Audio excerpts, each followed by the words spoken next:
मित्रहरू नमस्ते, स्वागत छ यहाँहरूलाई। आराम हुनुहुन्छ? म सन्तोष भट्टराई। आज मेरो मनको कुरो यहाँहरू समक्ष सेयर गर्नको लागि उपस्थित भएको छु। निर्वाचनको मुखमा नेपाली काङ्ग्रेसमा भाँडभैलो भयो, तोडफोड भयो। काङ्ग्रेसी को हो र वैधानिक काङ्ग्रेस को हो भनेर निर्वाचन आयोगले भनिदिनु पर्यो। विडम्बना यो कुरा।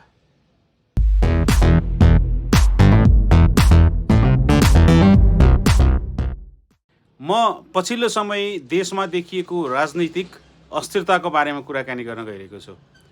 हुन त निर्वाचन आयोगले चुनावको मिति तोकेर तयारीमा लागिसकेको छ।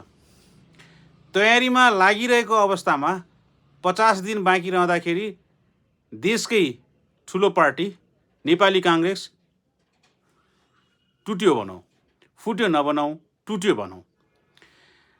नेपाली काङ्ग्रेसका विभिन्न पदाधिकारीहरूले विद्रोह गरे र विद्रोह पश्चात विशेष महाधिवेशनको आयोजना गरेर भृगुटी मण्डपबाट एउटा नयाँ कमिटी खडा गरे र सभापतिमा तोके युवा गगन थापालाई। देशमा जेनजी आन्दोलनपछि एउटा परिवर्तन आएको कुरा चाहिँ के भने राजनीतिक दलभित्र युवा मानिएका युवा नेताहरूले विद्रोह गर्न थालेका छन्, जुनसुकै पार्टीमा पनि। र निर्वाचन आयोगले निर्वाचन तोकिसकेपछि पार्टीहरू मर्ज हुँदै अगाडि बढेको पनि देख्न सकिन्छ। तर ठुलो पार्टी दुई भागमा विभाजन भइदियो। पुरानो शेरबहादुर देउवा पक्ष, त्यहाँ चाहिँ अलि हाई एजका नेताहरू छन्, अगाडि आएर फ्रन्ट लाइनमा बोलिरहेका छन्, जुन अग्रज छन्। कतिपय गएका निर्वाचनहरूमा पराजित भएका पनि छन्। त्यो भनिरहँदाखेरि के बुझौँ भने काङ्ग्रेसभित्रका युवाहरूले विद्रोह गरे। दुई महामन्त्री गगन थापा र विश्वप्रकाशले, दुवैजनाले विद्रोह गरेर मन्त्री भइसकेका प्रदीप पौडेल सहित नेताहरूले भृगुटी मण्डपबाट विशेष महाधिवेशन मार्फत नयाँ कार्यसमिति, अझ भनौँ नयाँ समूह गठन गरे। उनीहरू भन्छन् काङ्ग्रेस हामी नै हौँ, वैधानिक र हामीसँग बहुमत छ, बहुमतको साथ पाएर हामीले विशेष महाधिवेशन गरेका हौँ, हामीसँग प्रमाण छ, हामीले निर्वाचन आयोगमा बुझाएका छौँ भन्छन् भने आज बिहान संस्थापन यानि कि देउवा पक्षका उपसभापति लगायतका पुराना वयोवृद्ध श्रद्धेय जे भनौँ अग्रज नेताहरू गएर होइन काङ्ग्रेस हामी हौँ, रुख र झन्डा हाम्रो हो भनेर क्लेम गरे। निर्वाचन आयोग दुवै पक्ष आफ्नो भूमिका अनि आफ्नो आफूसँग चाहिँ यसको चाहिँ बहुमत छ भनेर गएपछि विलग बन्नमा पर्नु स्वाभाविक हो। संस्थापन पक्ष शेरबहादुर देउवा पक्षका मान्छेहरू अथवा भनौँ सदस्यहरू निर्वाचन आयोगमा गएर कुरा गर्दा गर्दै फेरि गगन थापा पक्षका कार्यकर्ताहरू चाहिँ निर्वाचन आयोग बाहिर सडकमा उपस्थित भएर आफ्नो वैधानिकता देखाउन गइसकेका थिए। बाध्य भएर निर्वाचन आयोगले मूल ढोकैमा ताल चलाइदियो। गेटमा, कान्तिपथको सडकमा निर्वाचन आयोग पस्ने गेट नै ताल चलाइदियो। त्यसपछि गगन थापा समूहले चाहिँ बाहिर बसे, आफ्नो माग हामी नै हौँ वैधानिक भनेर भने। साँझ पर्यो। साँझ परेपछि निर्वाचन आयोग खाली गरिदिन, निर्वाचन आयोगको ढोका खाली गरिदिन आफ्ना पक्षका नेताहरूलाई विश्वप्रकाश शर्माले आह्वान गरे र निर्वाचन आयोग छिट्टै नै को वैधानिकता भनेर डिक्लेयर गर्दैछ आजै।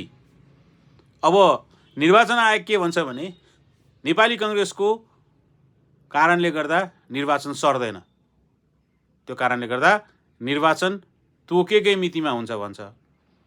यता यदि निर्वाचन आयोगले हामीलाई वैधानिकता प्रदान नगर्ने हो भने हामी चुनावै हुन दिन्नौँ भनेर देउवा पक्षका उपसभापति पूर्णबहादुर खड्काले भनिसकेका छन्।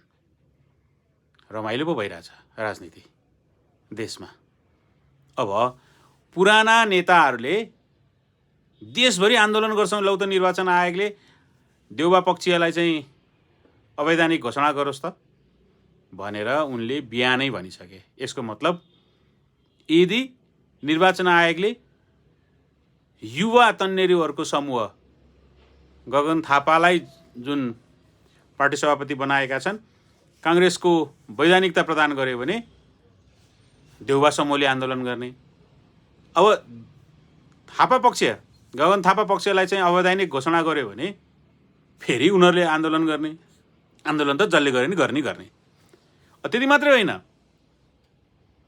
वैधानिकता प्राप्त गरिसकेपछि देउवा समूहले पार्टी कार्यालयमा चाहिँ रातभरि दिनभरि 24 घण्टा पहरेदार राखेको छ तरुण दलका युवा नेताहरूलाई। र तरुण दलका युवा नेताहरूले जुन दिनदेखि भृकुटी मण्डपमा विशेष महाधिवेशन भनेर कार्यसमिति गठन गरे तब पार्टी कार्यालय छोडेका छैनन्। अब भाइ फुटे गँवार लुटे भने जस्तो आफूमा जुधेर फाइदा कसलाई हुन्छ त? तेस्रो पक्षलाई होइन? यो कुरोलाई चाहिँ बुझ्नुपर्ने हो। ल रुख केही गरी एक भइहाल्यो भने पनि यो फाटेको मनले सिलाउने केले होला होइन? यो फाटेको मनलाई सिलाएर चुनावमा गइहाल्यो भने टिकट नपाउने पक्षले त फेरि त्यसैको कैँची काट्ने होला। फाइदा कसलाई? तेस्रो पक्षलाई। यो निर्वाचनको मुखमा आएर काङ्ग्रेसमा भएको भाँडभैलो र काङ्ग्रेसमा भएको भाँडभैलोको कारण तेस्रो पक्षलाई फाइदा हुने टड्कालो देखिन्छ। आजको यो बहसमा यो मेरो मनको कुरामा मैले यहाँहरूलाई सेयर गरेँ। नेपाली काङ्ग्रेसले वैधानिकता जसले पाए पनि उसले आफ्नो एउटा साख चाहिँ गुमाउँछ। एउटा समूह, ठुलो समूह चाहिँ गुम्छ र चुनावमा त्यसको प्रभाव पर्छ भन्न खोजेको हुँ।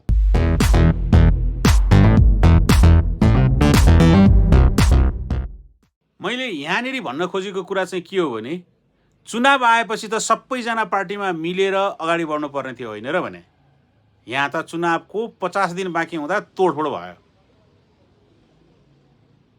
धेरै आस्थावान काङ्ग्रेसीहरू देशमा छन्, यो कुरो बुझिदिनु पर्थ्यो। आजको यो मेरो कुरो, मनका कुरो यहाँलाई कस्तो लाग्यो? गलत भए गलत लेख्नु होला कमेन्टमा। र मेरा कुराहरू केही तपाईँहरूलाई ठिक लाग्यो भने त्यो पनि कमेन्टमा लेख्नु होला। सब्सक्राइब गर्न नभुल्नु होला भन्दै आजलाई म सन्तोष भट्टराई मेरो मनको कुरोबाट बिदा चाहन्छु। नमस्ते।